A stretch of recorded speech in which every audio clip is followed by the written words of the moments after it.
KG ভাও বিস্কিটগুলো চানাচুর অনেক স্বাদ। আর এই কেজি ভাও খোলা বাজারে যেগুলো বিস্কুট বিক্রি হচ্ছে অনেকেই কিনতে আছে, তো আমি দেখলাম একটা, তার জন্য ভিডিও বানাইলাম। পারলে আপনারা নিতে পারেন, আর দেখতে হবে যে আসলে খাবারটা ভালো আছে কিনা।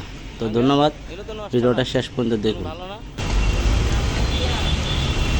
কেকগুলো তো সুন্দর আছে।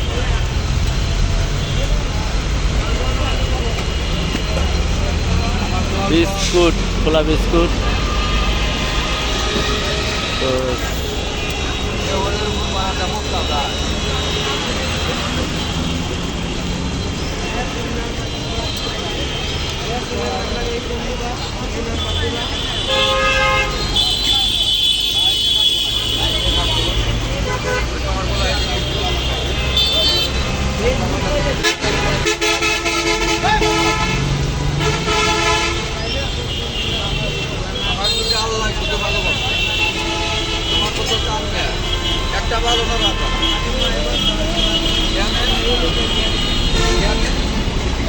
ভালো আছে না মিষ্টি?